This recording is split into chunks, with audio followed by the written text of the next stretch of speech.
Hello, everyone. We continue to hope to bring as much shalom as we can into our Shabbat.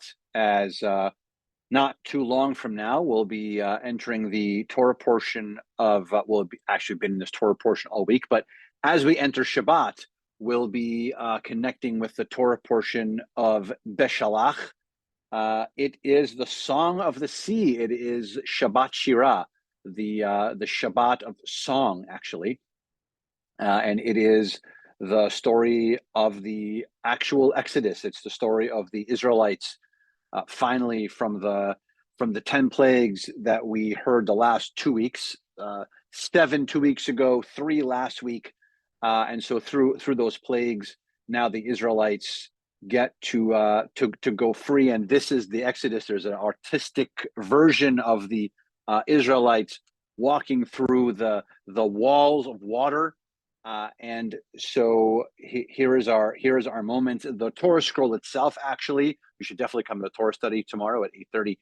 The Torah scroll this week actually has the columns of the text are in 3 different columns, as if there's a right column of the wall of water holding and the left column of another wall of water holding, and then the center part where the Israelites walk through on dry land. So if you have a chance to come to for sure tomorrow to Torah study, you'll be able to see, not only hear and experience Torah, but also maybe come up and see the actual separation of the columns that every single Torah has on everywhere in the world. It continues to be a very complicated time for us as a Jewish people. Particularly in connection to Israel and to the continued trouble that's there, and the continued war with Hamas, and it becomes once again very, very clear for all of us how strong we have to be and how connected we have to be, and how much we have to recognize that we are all part of Am Yisrael, that we're all part of the nation of Israel.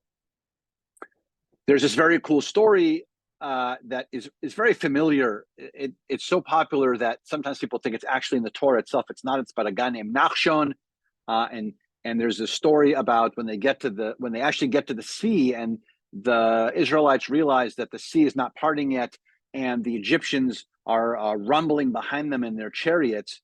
Everyone's very, very nervous, clearly, and so Moses sticks out his arm with the special rod in his hand, and the seas don't open. And he tries it again, the seas don't open, and the seas don't open. And it takes one person to jump into the water because he has so much faith and so much connection in the moment. His name is Nachshon, and he jumps into the sea. And because he jumps in the sea, the second he hits the sea parts, because God needed to see this faith and this love and this connection. And so we often attribute this. Are we ready to take that jump moment and connect it to this man named Nachshon? Again, not actually in the text, although the text of someone named Nachshon ben Aminadav does exist. The story, if you will, the midrash of him jumping into the water is an extra component. But on this Shabbat, on the Shabbat of Beshallach, on this Shabbat of Shabbat Shirah, on the Shabbat of us continuing to connect and pray and know and learn and read, hopefully, about what's happening in Israel, I hope that we can be Nachshonites. I hope that we can be the ones who are ready to be able to respond, to jump in, to follow through, to keep reading, to keep donating, to keep following up, to come to the myriad of programs we're going to be having coming up about Israel, different speakers and different opportunities to learn. And so let's try and be Nachshonites on this Erev Shabbat, for us to be able to connect with one another and with this incredible Torah portion. Services are usual, not that far away, at 6:30, and then, like I said, tomorrow morning, 8:30, and then definitely come and see the different columns in the Torah that show the space where the Israelites got to walk through on the dry land. in this Torah portion of Beshallach, continuing to putting that shalom in our Shabbat, and I look forward to seeing you soon.